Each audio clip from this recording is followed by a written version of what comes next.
दोस्तों, आज की सबसे पहली और बड़ी खबर। झारखंड में बादल छाए रहने से गर्मी से मिली राहत। झारखंड में शुक्रवार 21 अप्रैल को बादल छाए रहने के कारण लोगों को गर्मी से थोड़ी राहत मिली।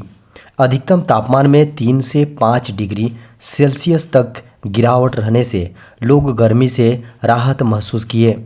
यह स्थिति झारखंड में अगले 2 से 3 दिनों तक रहेगा।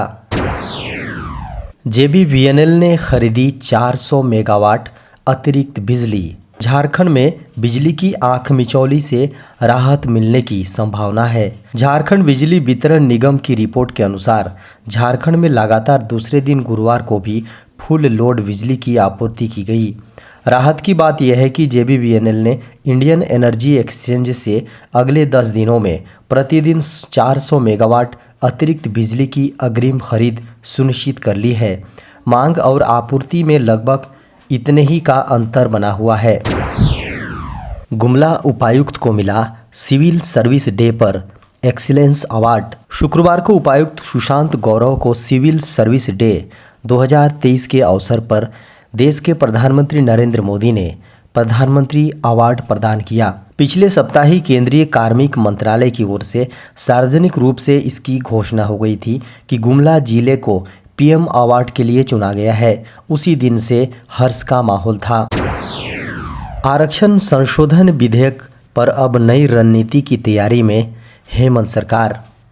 हेमंत सोरेन के नेतृत्व वाली सरकार द्वारा पिछले वर्ष की 11 नवंबर को बुलाए गए झारखंड विधानसभा के एक दिवसीय विशेष सत्र के दौरान 2 विधेयक को विधानसभा से पारित कराकर राजभवन को भेजा था, जिनमें पहला राज्य की सेवा एवं पदों की रिक्तियों में ओबीसी से जुड़े आरक्षण संशोधन अधिनियम 2022 को राज्यपाल सीपी राधाकृष्णन ने सरकार को वापस लौटा दिया है। राजभवन ने रिजर्वेशन अमेंडमेंट एक्ट 2022 बिल को लेकर सरकार को फिर से समीक्षा करने का सुझाव दिया है।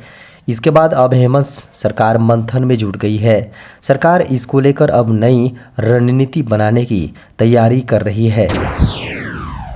यूनिवर्सिटी में अपग्रेड होंगे झारखंड के 4 कॉलेज। झारखंड के 4 कॉलेज को यूनिवर्सिटी में अपग्रेड किया जाएगा।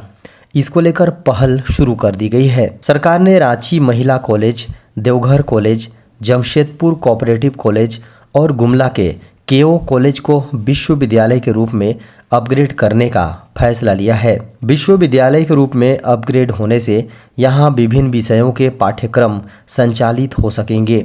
अपग्रेड होने के बाद इन चारों कॉलेज के स्वरूप में बदलाव होगा। हालांकि इनके अधीन अन्य कोई कॉलेज नहीं होंगे। इन विश्वविद्यालय के लिए अलग से बजट प्रावधान होगा।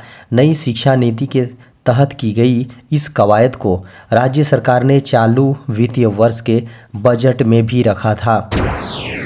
झारखंड की हेमंत सोरेन सरकार करवाएगी झारखंड में पशुओं का बीमा। झारखंड में भी किसानों के पास रहने वाले पशुओं का बीमा किया जाएगा। इसके लिए राज्य सरकार ने कदम उठाने शुरू कर दिए हैं। सीएम हेमंत सोरेन ने कहा है कि पशुधन योजना के तहत किसानों के साथ रहने वाले पशुओं का बीमा होगा। पशु हानि होने या किसी तरह की परेशानी होने पर बैंकों से बात कर किसानों को पैसा दिलाया जाएगा।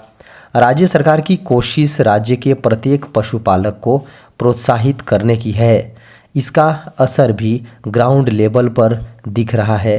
पशुपालक राज्य सरकार की योजना से जुड़ रहे हैं।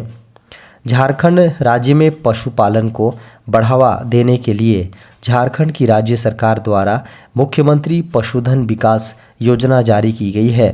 योजना के माध्यम से दुधारू गाय खरीदने, पशुशाला निर्माण, गाय बीमा एवं पशुपालन संबंधित उपकरण के लिए 50% तक की सब्सिडी प्रदान की जाएगी। भारत का 90% एरिया बना हीट जोन। भारत के कई राज्यों में पड़ रही भीषण गर्मी देश की अर्थव्यवस्था के लिए खतरा बन सकती है। कैम्ब्रिज यूनिवर्सिटी के एक नए स्टडी में यह जानकारी सामने आई है। बता दें कि भारत के उत्तर से पश्चिम तक इन दिनों हीट वेव का असर दिख रहा है। पश्चिम बंगाल, बिहार, मेघालय, ओडिशा व झारखंड आदि राज्यों में तापमान 40 डिग्री सेल्सियस पहुंचने के बाद हीट वेव यानी लू की संभावना को देखते हुए स्कूल बंद करने की घोषणा की गई है। भारत के मौसम को लेकर स्टडी करने वाली कैम्ब्रिज यूनिवर्सिटी की टीम के लीडर रमित देबनाथ का कहना है कि हीट वेव के चलते 1992 से अब तक भारत में 24,000 से ज़्यादा लोगों की मौत हो चुकी है। इसी के साथ गर्मी के चलते वायु प्रदूषण भी बढ़ गया है और उत्तर भारत के पहाड़ों में मौजूद ग्लेशियर पिघलने लगे हैं। देश में जनवरी से अक्टूबर तक लगभग प्रतिदिन भीषण मौसम देखने को मिल रहा है, जिसके कारण देश को एक साथ कई सारी मौसमी परेशानियों का सामना करना पड़ सकता है। सुप्रीम कोर्ट का आदेश, प्रवासी मजदूरों को 3 महीने में राशन कार्ड उपलब्ध कराएं राज्य और केंद्र शासित प्रदेश। सुप्रीम कोर्ट ने राज्यों और केंद्र शासित प्रदेशों को 3 महीने के भीतर ई श्रम पोर्टल पर रजिस्टर्ड प्रवासी मजदूरों को राशन कार्ड उपलब्ध कराने के लिए कहा है, ताकि वे राष्ट्रीय खाद्य सुरक्षा अधिनियम यानी NFSA के तहत लाभ उठा सकें। जस्टिस MR शाह और असानुद्दीन अमानुल्लाह की बेंच ने कहा कि ई श्रम पोर्टल पर रजिस्टर्ड प्रवासी मजदूरों को राशन कार्ड देने का व्यापक प्रचार किया जाए। शीर्ष अदालत ने ये आदेश अंजलि भारद्वाज, हर्ष मंदर और जगदीप छोकर की ओर से दायर एक याचिका पर सुनवाई करते हुए दिया है। याचिकाकर्ता ने मांग की थी कि NFSA के तहत प्रवासी मजदूरों को राशन दिया जाए। सुनवाई करते हुए सुप्रीम कोर्ट ने 17 अप्रैल को कहा था कि केंद्र और राज्य सरकारें केवल इस आधार पर प्रवासी श्रमिकों को राशन कार्ड देने से इनकार नहीं कर सकती कि NFSA के तहत जनसंख्या अनुपात को ठीक से संतुलित नहीं रखा गया है। दुनिया में तबाही मचाने आया नया वायरस। एक नए और अनोखे वायरस ने वैज्ञानिकों की टेंशन को बढ़ा दिया है। रिसर्चर्स का कहना है कि उन्होंने इससे पहले ऐसा वायरस नहीं देखा है, ये बाकी सबसे बिल्कुल अलग है। बताया जा रहा है कि यह नया वायरस आर्कटिक से लेकर अटलांटिक महासागर तक मौजूद है। इस नए वायरस का नाम माइरस वायरस है। इसमें माइरस लैटिन भाषा का शब्द है जिसका मतलब अनोखा या विचित्र होता है। एक रिपोर्ट के अनुसार माइरस वायरस से समुद्र और मौजूद प्लैंकटॉन्स संक्रमित हो गए हैं, ऐसे में खतरा बढ़ गया है।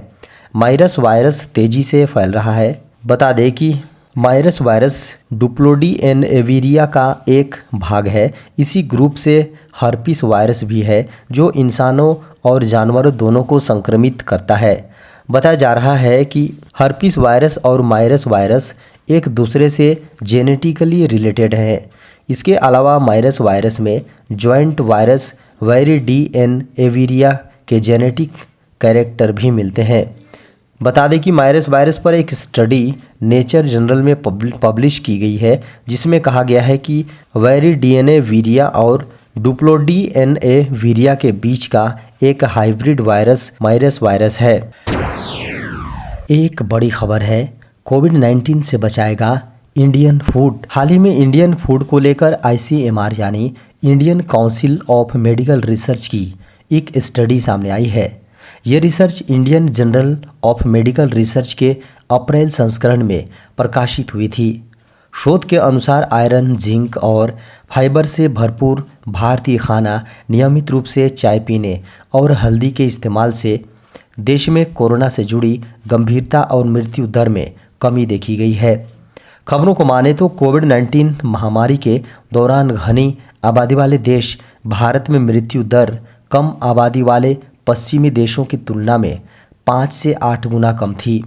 इस शोध को भारत, ब्राज़ील, जॉर्डन, स्विट्जरलैंड और सऊदी अरब जैसे देशों के वैज्ञानिकों की एक वैश्विक टीम द्वारा किया गया। इस रिसर्च में इस बात के बारे में पता लगाना था कि डाइटरी हैबिट्स कोरोना की गंभीरता और मृत्यु दर के बीच अंतर से संबंधित थी या नहीं। देश की सबसे बड़ी परीक्षा नीट का जल्द जारी होगा एडमिट कार्ड। देश की सबसे बड़ी परीक्षा मेडिकल कोर्स करने वाले छात्रों को जल्द ही खुशखबरी मिलने वाली है। National eligibility cum entrance test undergraduate 2023 की परीक्षा के लिए फॉर्म भरे छात्रों को इस महीने के आखिरी तक एडमिट कार्ड जारी किया जाएगा। इसके साथ ही एग्ज़ाम सीटी स्लिप भी दिया जाएगा। बता दें कि इस साल नीट यूजी 2023 में नामांकन के लिए लगभग 21 लाख उम्मीदवारों ने नीट यूजी का फॉर्म भरा है। इनमें लगभग 12 लाख महिला अभ्यर्थी शामिल हैं। यह परीक्षा देश की सबसे बड़ी परीक्षा बन गई है। बड़ी संख्या में बच्चे मेडिकल की पढ़ाई करना चाहते हैं। बच्चों के साथ साथ उनके माता पिता में भी मेडिकल कोर्स कराने को लेकर क्रेज़ देखा जा सकता है। नेशनल टेस्टिंग एजेंसी यानी एनटीए ही NEET UG admit card exam city slip जारी करती है। संभावना जताई जा रही है कि प्रवेश पत्र इस महीने के आखिर तक जारी कर दिया जाएगा। उम्मीदवार लगातार एनटीए नीट यूजी की आधिकारिक वेबसाइट neet.nta.nic.in का विजिट कर अपडेट होते रहें, ताकि जैसे ही एडमिट कार्ड जारी हो अभ्यर्थी तत्काल रूप से डाउनलोड कर सकें।